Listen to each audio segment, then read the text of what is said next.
तो भाई new chapter आ गया हम लोग का, जिस चैप्टर का नाम है, और हाँ मैं बता देता हूँ भाई, कोई वो नहीं है, PW का है, कोई वो नहीं है भाई, ये दिक्कत देंगे पता नहीं, मैं डालूँगा अपने चैनल पर, कोई दिक्कत नहीं। तो सबसे पहला क्वेश्चन आता है कि स्पिंडल फाइबर ड्यूरिंग माइटोसिस में इनका मेन फंक्शन क्या होता है। इनका मेन फंक्शन होता है ये क्रोमेटिड को सेपरेट कर देते हैं। कौन किसका, स्पिंडल फाइबर। तो हम लोग देखते हैं जो क्रोमेटिड होती है उसको सेपरेट कौन करता है, उसको सेपरेट जो है स्पिंडल फाइबर करता है। अब मैं लिखूँगा नहीं जा रहा, बस पढ़ते हुए चलते हैं। तो ये देखो, फॉलोइंग आर द स्टेजेस हैं जो कि सेल डिवीजन करते हैं। इसमें बताओ कि वो सीक्वेंस बताओ जिस ऑप्शन में सही दिया गया हो। तो हमको पता है सबसे पहले हमारा G1 आता है, फिर S, फिर G2, P, M, A, T। Prophase, metaphase, anaphase, telophase, फिर क्वासेंट स्टेज आता है। अब हमको ये नहीं समझ आ रहा, ये देखो G1, S, G2, K मतलब कैरियोकाइनेसिस, फिर साइटोकाइनेसिस। तो ये आप देख सकते हैं यहाँ पे, ये गैप फेज, साइटोकाइनेसिस, सिंथेसिस, इसको मुझे अरेंज करना है, अरेंज।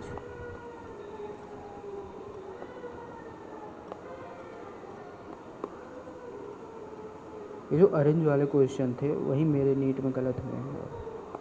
ये तो बहुत दिमाग ख़राब करने वाले क्वेश्चन होते हैं भाई सच में, मतलब नंबर ना कटे तो सालों को कुछ ना कुछ चाहिए। तो ये वाला हमारा है EAECADB, ये वाला।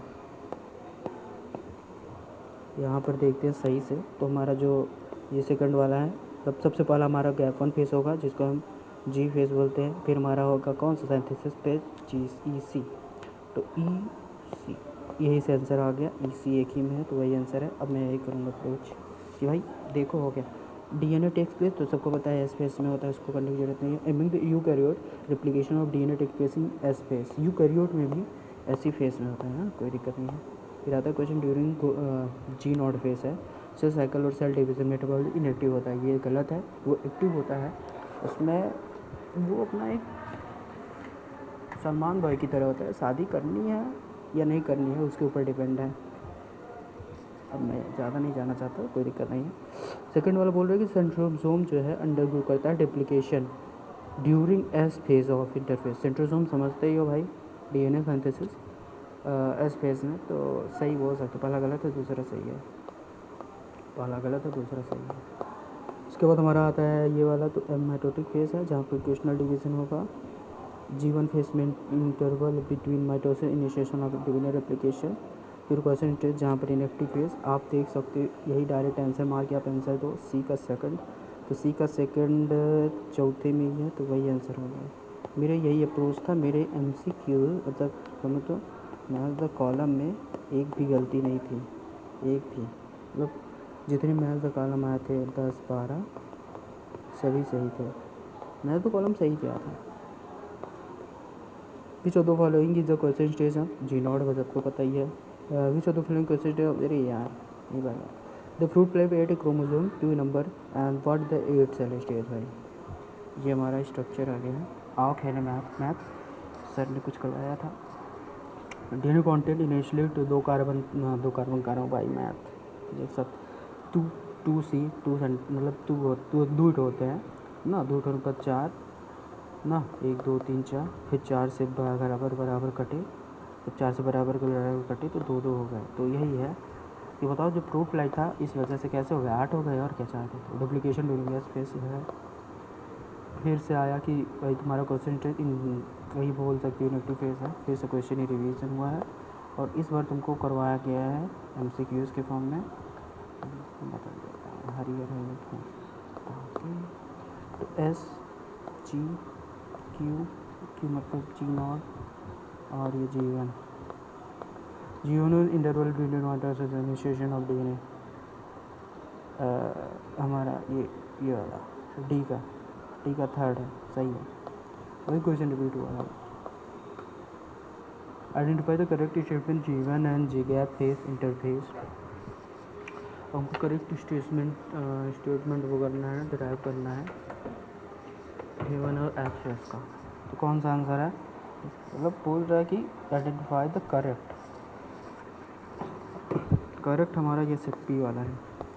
सेल जो है मेटाबॉलिकली एक्टिव होगा, ग्रो होगा, but does not replicate this DNA. यहाँ पर देखो बोल रहा है कि गैप 1 फेज में सब चीज़ होगा, लेकिन जो हमारा डीएनए है वो N से 2N नहीं होगा। ये कहाँ होगा? ये S फेज में होगा, इतना तो पता ही होगा सबको। Some dividing cell exist in the cell cycle internal vegetative inactive stage बोल सकते हो। परसेंटेज तो जीवन फेज के ही पास होता है। कार्ल question the process occurs at the end of, किसके एंड में होगा? जीवन के एंड में होगा। बहुत लोग इसमें कंफ्यूज रहते हैं भाई, ये तो लास्ट में होता है हमारा। ये G1 हो गया, ये G2, ये P1, ये T, यहाँ पर G0 आता है ना। तो यहाँ पर जब आएगा तो इस वजह से इसको सोचते हैं कि तो इसके बाद है, लेकिन नहीं, ये ख़त्म कहाँ होता है? पहले ही ख़त्म हो जाता है, यहाँ पे कभी ख़त्म हो जाता है ना। वो आगे करते हैं। फिर पूछा कि भाई फिर से वही आ गया कि जीवन क्या है, क्या अलाइनमेंट ऑफ द क्रोमोसोम। ये वाला अच्छे से याद कर लेना, यही क्वेश्चन फंसता है सीरियस है। तो G1 S G2 और हमारा M फेस है। तो हमारा जीवन जानते हो सेल ग्रो करेगा, मल्टीप्लिकेशन होगी, सब चीज़ डुप्लीकेट होगा, सिवाय किसके नहीं होगा? ये नंबर ऑफ क्रोमोसोम ना, इसके अलावा सब होगा ना। अच्छा मैं इसको ऐसे कर सकता है कि अगर इसको ऑन है तो मैं कर सकता हूँ चौधरी। तो ये है। उसके बाद हमारा आया कौन सा? नेक्स्ट कॉलम है, तो पहले का पहले होगा, दूसरे का दूसरा ही होगा।